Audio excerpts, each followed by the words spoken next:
कोई कुत्ता कह रहा है, कोई माता पिता को गाली दे रहा है, कोई कहता है टांग उठाती है। दोस्तों क्या हो जब एक बीजेपी सांसद खुद कैमरे के सामने खड़ी हो और एक एक करके बॉलीवुड की एक पूरी लिस्ट को कटघरे में खड़ा कर दे। बाबा रामदेव से लेकर के तापसी पन्नू तक, राखी सावंत, आशुतोष राणा और सोनू सूद तक, सबको एक ही झटके में फेल और भूखा नंगा घोषित कर दे और फिर तेज आवाज में कह दे कि इनफ इज इनफ, अब बहुत हो गया, अब मैं किसी की नहीं सुनूंगी। जी हां दोस्तों, यही हुआ है दिल्ली एयरपोर्ट पर सोमवार को, जहां कंगना रनौत ने एक ऐसा मीडिया एड्रेस किया जिसने पिछले कई दिनों से उबल रहे विवाद को अब एक नए मोड़ पर लाकर के खड़ा कर दिया है। और मजेदार बात यह है दोस्तों कि इस पूरी लड़ाई की शुरुआत सिर्फ एक शब्द से हुई थी, गटर जनरेशन। जंतर मंतर पर जो प्रदर्शनकारी बैठे थे, कंगना ने उन्हें गटर जनरेशन कह दिया और वहीं से एक ऐसा तूफान खड़ा हो गया है जो अब बॉलीवुड, राजनीति और योग गुरु तक तीनों को अपनी लपेट में ले चुका है। कंगना रनौत ने जब जंतर मंतर पर बैठे युवाओं के लिए यह टिप्पणी की तो जाहिर सी बात है कि इस देश की एक बहुत बड़ी युवा आबादी इस बयान से नाराज हुई, क्योंकि जंतर मंतर पर तो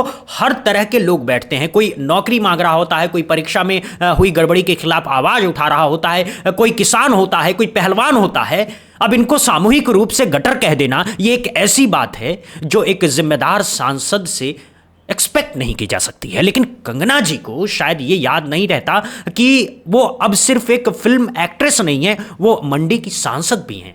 खैर, बात यहां तक होती तो शायद रफा दफा हो जाती, लेकिन इसके बाद जो प्रतिक्रियाओं का सिलसिला शुरू हुआ वो कमाल का था। सबसे पहले सोनू सूद ने बड़े शांत तरीके से यह सलाह दी कि पब्लिक फिगर्स को अपनी भाषा का थोड़ा नियंत्रण रखना चाहिए। राखी सावंत ने अपने अंदाज में वीडियो बना करके कंगना को आड़े हाथों लिया। आशुतोष राणा ने अपनी तरफ से बड़ी दार्शनिक बातें बोली, जिसमें उन्होंने शेर, हाथी और कुत्ते तक की तुलना कर डाली। देखिए, मेरा अपना यह मानना है कि शेर दहाड़ता है, हाथी चिंगाड़ता है, कुत्ता भौंकता है, तो किसी भी जीव की पहचान उसके स्वर से निकलने वाले कंठ से होती है।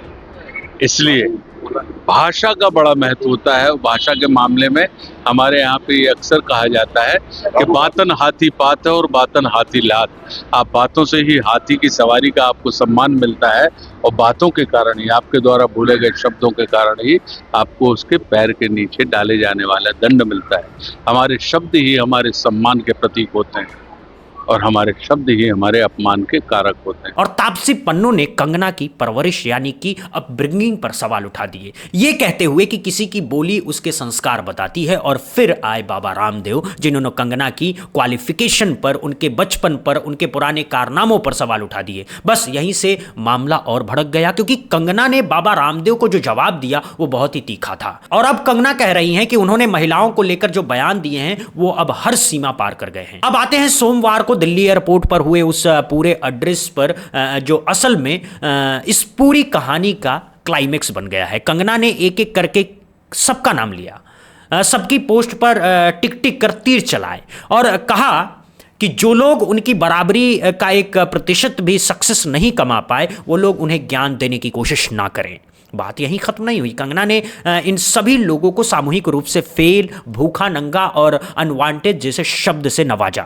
दोस्तों यहां रुक करके एक सेकंड सोचिए, अगर कोई साधारण व्यक्ति सार्वजनिक मंच पर ऐसे शब्दों का इस्तेमाल करे तो लोग उसे संस्कारहीन कहेंगे, तमीज सिखाने की बात करेंगे। लेकिन जब यही शब्द एक सांसद, एक नेशनल अवार्ड विनर, एक अभिनेत्री के मुंह से निकलते हैं तो सवाल दुगना बड़ा हो जाता है। यह सिर्फ शब्दों का चयन नहीं है दोस्तों, ये एक पूरा एटीट्यूड है, एक पूरी सोच है कि मैं जो हूं वो सही हूं, बाकी सब गलत है। देखिए, इनफ इज इनफ। मैं देखती हूँ हर एक आए दिन ये इस तरह के लोग, चाहे वो आशुतोष राणा हो जो कहते हैं कि कुत्ते की तरह भौंकते हैं, चाहे सोनू सूद टाइप लोग हैं जो कहते हैं कि मुझे तरीका सीखना चाहिए, राखी सावंत टाइप लोग हैं जो मेरे चरित्र पर जो है हर तरीके की भद्दी टिप्पणी करते हैं, तापसी पन्नू टाइप लोग हैं जो मेरे माता पिता को, मेरी परवरिश को, मेरे बैकग्राउंड को अपमानित करते हैं।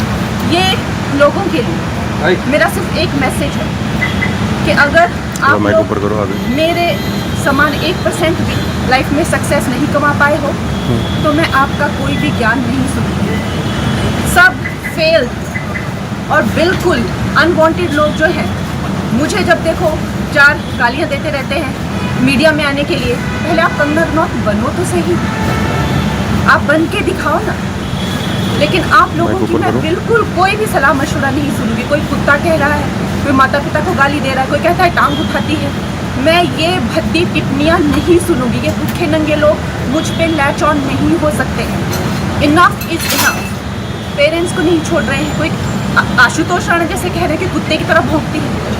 आप पहले कंगना रनौत बन के दिखाइए। अगर जो पर्सन मुझसे ज़्यादा सक्सेसफुल है, मुझसे ज़्यादा माननीय है, सम्मानीय है, उनकी मैं सलाह लूँगी। बाकी फेल्ड, स्टूपिड, डिस्गस्टिंग भूखे नंगे लोगों की मैं कोई सलाह नहीं लूँगी। अब सवाल ये उठता है दोस्तों कि क्या कंगना का ये गुस्सा जायज है? तो एक तरफ ये देखें कि जब कोई महिला सार्वजनिक जीवन में कुछ बोलती है तो उसे जिस तरह से टारगेट किया जाता है, उसका मानसिक संतुलन खराब बताया जाता है, उसकी परवरिश पर सवाल उठाए जाते हैं। ये वाकई एक बहुत बड़ी समस्या है इस देश में। महिला की आवाज़ों को दबाने के लिए सबसे पहला हथियार यही निकाला जाता है कि ये पगली है, ये अनबैलेंस्ड है, इसे कुछ पता नहीं है। इस लिहाज से कंगना का ये कहना कि मेरी परवरिश पर सवाल मत उठाओ, मेरे माता पिता को गाली मत दो, ये पूरी तरह से जायज है। कोई भी बेटी, चाहे वो किसी भी विचारधारा की हो, ये कभी बर्दाश्त नहीं करेगी कि उसके माँ बाप को बीच में घसीटा जाए। यहां तक तो बात समझ में आती है। लेकिन दिलचस्प बात यह है दोस्तों कि यही कंगना जब खुद दूसरों के बारे में बात करती है तो शब्दों का चयन कैसा होता है यह भी हमें याद रखना चाहिए। कंगना ने खुद संसद के अंदर राहुल गांधी के बारे में यह तक कह दिया था कि उनके साथ चलने वाले लोग शायद ड्रग्स लेते हैं और उनके पास खड़े होकर के सेफ महसूस नहीं होता। कंगना ने किसानों को खालिस्तानी तक कह दिया था। कंगना ने जेनजी को गटर जनरेशन कहा था। हालांकि बाद में वो अपने बयान से यू टर्न ले गई, लेकिन यानी दूसरों पर बोलते वक्त शब्दों की मर्यादा याद रहनी चाहिए। और जब खुद पर बात आती है तो पूरी दुनिया बदतमीज लगने लगती है। ये वो सिलेक्टिव आउटरीच है जो हमारे समय की सबसे बड़ी बीमारी बन चुकी है। दोस्तों अब बात करते हैं इस पूरी लड़ाई के सबसे इंटरेस्टिंग एंगल की, वो है बाबा रामदेव वाला एंगल। दोस्तों कंगना और बाबा रामदेव दोनों ही एक जैसी विचारधारा से आते हैं, दोनों ही एक जैसी राजनीतिक लाइन को प्रमोट करते हैं और दोनों ही अपने आप में एक एक ब्रांड है। तो सवाल यह है कि जब आइडियोलॉजी एक है तो झगड़ा क्यों? जवाब बहुत सिंपल है, अहंकार। जब दो बड़े ब्रांड एक ही जमीन पर खड़े हों तो कहीं ना कहीं टकराव होना ही है। बाबा रामदेव कंगना के आने से बहुत पहले से मशहूर हैं। उनका अपना एक विशाल फैन बेस है, उनकी अपनी एक व्यावसायिक साम्राज्य है और वो किसी को भी टक्कर देने के मूड में नहीं रहते। दूसरी तरफ कंगना जो है वो कभी किसी की बात सुनने की आदी नहीं रही हैं। तो जब बाबा रामदेव ने उनकी क्वालिफिकेशन की बात की तब कंगना का पारा चढ़ गया और उन्होंने पलटवार करते हुए कहा कि बाबा जी मेरी उम्र और मेरे बेडरूम के बारे में डे ड्रीमिंग मत कीजिए। यह जवाब बहुत तीखा था और शायद इसीलिए बाबा रामदेव भी असहज हो गए और उन्होंने कहा कि वो ओछे लोगों के बारे में बात नहीं करना चाहते। लेकिन कंगना ने साफ कर दिया कि अब वो भी नहीं छोड़ने वाली। जिन लोगों का अभी क्या बोलूं, मैं विवाद को बढ़ावा नहीं देना चाहता। स्वामी रामदेव क्या है ये देश जानता है, स्वामी रामदेव का योगदान क्या है ये देश जानता है। इसलिए मैं ओछे लोगों के बारे में कोई टिप्पणी नहीं। दोस्तों यहाँ एक और खबर बहुत ज़रूरी है जो मैं आपके साथ शेयर करना चाहता हूँ। पिछले कुछ दिनों में ये बात सामने आई थी कि खुद बीजेपी के अंदर से कंगना को ये मैसेज दिया गया था कि थोड़ी शांति रखिए, हर किसी से भिड़ने की ज़रूरत नहीं है, अपने संसदीय क्षेत्र मंडी में ध्यान दीजिए, अपने काम पर ध्यान दीजिए। लेकिन जैसा कि आप देख रहे हैं दोस्तों, ये मैसेज या तो कंगना तक पहुँचा नहीं या अगर पहुंचा भी तो कंगना ने उसे सुना नहीं, क्योंकि जिस तेवर से वो एक एक करके सबसे भिड़ रही हैं उससे तो यही लगता है कि उनके ऊपर किसी की भी नहीं चलती है, यहां तक कि उन्हीं की पार्टी की भी नहीं चलती है। और ये अपने आप में एक बहुत बड़ी बात है, क्योंकि जब एक सांसद अपनी पार्टी की सलाह भी ना मानती हो तो ये पार्टी के अंदरूनी अनुशासन पर भी एक बहुत बड़ा सवाल खड़ा होता है। दोस्तों एक बात और जो बहुत गौर करने लायक है वो ये है कि कंगना का ये पूरा एड्रेस असल में बहुत बड़ा सा वेंट आउट सेशन था। जब कोई इंसान इतने सारे लोगों के नाम एक साथ लेकर के हमला करता है तो इसका मतलब ये होता है कि अंदर बहुत कुछ जमा हुआ है। शायद पिछले कई महीने से कंगना ये चीजें सुन रही थी, चुप रह रही थी, बर्दाश्त कर रही थी और सोमवार को एक तरह से बांध टूट गया। बाबा रामदेव वाला बयान शायद वो लास्ट स्ट्रॉ था जिसने ऊंट की कमर तोड़ दी और इसीलिए कंगना ने एक एक करके सबका हिसाब बराबर किया। तापसी पन्नू का नाम लिया, राखी सावंत का नाम लिया, आशुतोष राणा का नाम लिया, सोनू सूद का नाम लिया और बाबा रामदेव के लिए तो अलग से बयान दिया। ये कोई हल्की फुल्की बात नहीं है दोस्तों, ये एक स्ट्रैटेजिक हमला है जिसमें कंगना ने बहुत सोच समझ करके एक एक चेहरे को टारगेट किया है। अब सवाल यह है दोस्तों कि ये लड़ाई यहीं खत्म हो जाएगी क्या? मेरा अंदाजा है कि बिल्कुल नहीं, क्योंकि कंगना ने नाम ले लिया है और जिन जिन लोगों के नाम लिए हैं वो सब अपने अपने तरीके से जवाब देंगे। तापसी पन्नू शायद कोई शॉर्ट ट्वीट करेंगी, राखी सावंत कोई वायरल वीडियो बनाएंगे, आशुतोष राणा कोई और दार्शनिक बयान देंगे, सोनू सूद शायद फिर से एक शांत सलाह देंगे और बाबा रामदेव तो पहले ही कह चुके हैं कि कोई ओछे लोगों के बारे में बात नहीं करनी है। हालांकि अब देखते हैं कि वो अपनी बात पर टिके रहते हैं या नहीं, यानी कि अगले कुछ दिन बॉलीवुड और सोशल मीडिया के लिए बहुत गर्मा गर्मा मौसम रहने वाला है। और इस पूरी लड़ाई का सबसे बड़ा फायदा किसे होगा? टीआरपी, व्यूज को, इंगेजमेंट को, क्योंकि विवाद बिकता है, विवाद देखा जाता है और विवाद ट्रेंड करता है। तो एक तरह से देखें तो ये पूरी लड़ाई एक तरह की अटेंशन इकोनॉमी की लड़ाई भी है, जहां जो जितना ज्यादा बोलेगा उतना ज्यादा दिखेगा और जो जितना ज्यादा दिखेगा उतना ज्यादा प्रासंगिक माना जाएगा। दोस्तों, एक और महत्वपूर्ण बात है जो हमें समझनी चाहिए, वो ये है कि कंगना का ये जो तर्क है कि जो लोग मुझसे कम सक्सेसफुल हैं वो मुझे ज्ञान न दें, ये तर्क अपने आप में बहुत बड़ी समस्या है, क्योंकि लोकतंत्र में हर व्यक्ति को अपनी बात रखने का अधिकार है, चाहे वो कितना भी सक्सेसफुल हो या ना हो। सक्सेस कोई ऐसा पैमाना नहीं है जिससे किसी की राय की वैधता तय हो। एक रिक्शा चलाने वाला भी उतना ही हकदार है अपनी राय रखने का जितना कि एक करोड़पति। एक स्ट्रगलिंग एक्टर उतना ही हकदार है सलाह देने का जितना कि एक नेशनल अवार्ड विनर। और इसीलिए जब कंगना ये कहती हैं कि पहले मेरी तरह बनकर के दिखाओ फिर बोलना, तो ये एक तरह की एलिटिस्ट सोच है, ये एक तरह की श्रेष्ठता बोध है जो लोकतांत्रिक मूल्यों के खिलाफ है। और ये बात एक सांसद के मुंह से निकले, ये और भी ज्यादा चिंताजनक है।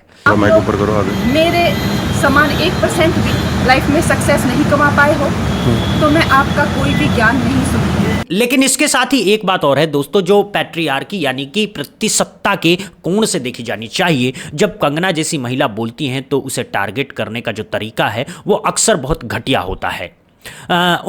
उसकी उम्र पर टिप्पणी, उसकी शादी पर टिप्पणी, उसके निजी जीवन पर टिप्पणी, उसके बेडरूम पर टिप्पणी, ये सब वो हथियार है जो एक महिला की आवाज को दबाने के लिए इस्तेमाल होते हैं। कंगना अगर अपनी विचारधारा से गलत है तो उनकी विचारधारा पर बहस कीजिए, उनके बयानों पर बहस कीजिए, लेकिन उनके व्यक्तिगत जीवन को बीच में लाना ये हर तरह से गलत है। और इसी जगह पर बाबा रामदेव फिसल गए, क्योंकि उन्होंने कंगना के बचपन और पुराने कारनामों तक की बात कह डाली जो सीधे तौर पर एक महिला की गरिमा पर हमला है। अब यहां पर कंगना का गुस्सा जायज बन जाता है क्योंकि सामने वाले ने बहस की मर्यादा तोड़ी। दोस्तों, अब बात करते हैं इस पूरी घटना के सबसे बड़े सबक पर। यह पूरा मामला हमें यह बताता है कि हमारे सार्वजनिक जीवन में डिबेट का स्तर कितना नीचे गिर चुका है। एक जमाना था जब लोग विचारों पर बहस करते थे, नीतियों पर बहस करते थे, तर्क और तथ्य के आधार पर बहस करते थे। आज हम व्यक्तियों पर हमला करते हैं, उनके निजी जीवन पर हमला करते हैं, उनकी परवरिश पर हमला करते हैं, उनके परिवार पर हमला करते हैं। और यह सिर्फ कंगना और बाबा रामदेव के मामले में नहीं है, यह लगभग हर सार्वजनिक बहस में हो रहा है। सोशल मीडिया ने इसे और भड़का दिया है क्योंकि वहां हर व्यक्ति को लगता है कि वो एनोनिमस है, उसे कुछ नहीं होगा, वो कुछ भी लिख सकता है। और इसी माहौल में जब बड़े नाम आपस में लड़ते हैं तो ये लड़ाई सिर्फ उनकी नहीं रह जाती, ये पूरे समाज की बहस बन जाती है और उससे नुकसान भी पूरे समाज का होता है। क्योंकि इससे हमारा युवा वर्ग ये सीखता है कि बहस करने का तरीका यही है, गाली गलौज ही तर्क है और जो जितना जोर से चिल्लाएगा वो उतना ही सही होगा। अब एक जरूरी सवाल दोस्तों, क्या कंगना का ये इनफ इज इनफ वाला बयान वाकई में इस लड़ाई का अंत है या ये एक नए अध्याय की शुरुआत है? मेरा मानना है कि ये अंत नहीं है बल्कि एक नई शुरुआत है, क्योंकि जब आप इतने सारे लोगों के नाम लेकर के इतनी तीखी भाषा में हमला करते हैं तो सामने वालों के पास जवाब देने के अलावा कोई विकल्प नहीं बचता। तो अब देखिए, हर एक व्यक्ति जिसका नाम लिया गया है वो एक एक करके सामने आएगा, अपनी सफाई देगा या फिर पलटवार करेगा। और ये सिलसिला कब तक चलेगा, कहां जाकर रुकेगा, ये कहना अभी बहुत मुश्किल है। कुछ लोग शायद बीच में समझौता करने की कोशिश करेंगे, कुछ लोग शायद इसे और भड़काने की कोशिश करेंगे और कुछ लोग शायद इस मौके का इस्तेमाल अपनी खुद की रेलेवेंस बढ़ाने के लिए करेंगे। क्योंकि यही तो होता है दोस्तों, विवाद जितना बड़ा होता है उसमें कूदने वाले उतने ज्यादा हो जाते हैं। हर किसी को लगता है कि ये बयान दे दिया तो अगले 3 दिन तक ट्रेंड में रहूंगा। अब आते हैं समापन की तरफ दोस्तों। कंगना रनौत का ये मीडिया एड्रेस भारतीय सार्वजनिक जीवन का एक ऐसा पल है जिस पर सालों तक बहस होती रहेगी। एक तरफ ये उस पितृ सत्ता के खिलाफ एक महिला की बगावत है जो हर बड़बोली महिला को चुप कराना चाहती है, दूसरी तरफ ये उस एलिटिज्म का प्रतीक है जो सक्सेस को ही राय की वैधता का पैमाना मानता है। एक तरफ इसमें एक ईमानदार गुस्सा है, दूसरी तरफ इसमें एक स्ट्रैटेजिक कैलकुलेशन है, और यही इसे इतना कॉम्प्लेक्स बनाता है दोस्तों कि आप इसे न पूरी तरह से सपोर्ट कर सकते हैं न पूरी तरह से विरोध कर सकते हैं। आपको हर पहलू को समझना होगा, हर एंगल को देखना होगा, तब जाकर के आप एक सुचित राय बना पाएंगे, उचित राय बना पाएंगे। और यही असली लोकतंत्र है, यही असल पत्रकारिता है कि हम आपको हर पक्ष दिखाएं और फिर आप अपनी राय खुद बनाएं। तो अब आप बताइए दोस्तों, इस पूरे मामले पर आपकी क्या राय है? क्या कंगना का गुस्सा जायज है? क्या बाबा रामदेव को माहौल थोड़ा शांत करने की जरूरत है? क्या तापसी पन्नू और बाकी लोगों को कंगना की परवरिश पर सवाल उठाने का हक है? या ये पूरी लड़ाई महज पब्लिसिटी का एक बहुत बड़ा स्टंट है जिसमें हर पक्ष अपना अपना फायदा देख रहा है? अपनी राय कमेंट बॉक्स में जरूर लिखिएगा। वीडियो पसंद आया हो तो लाइक और शेयर जरूर कीजिए, और अगर अभी तक चैनल को सब्सक्राइब नहीं किया है तो अभी करके घंटी का आइकन जरूर दबा दीजिए ताकि ऐसी हर बड़ी खबर आप तक पहुंचते रहे। मिलते हैं अगली वीडियो में, तब तक के लिए देखते रहिए बुधा इंस्पायर्ड। जय हिंद, जय भारत,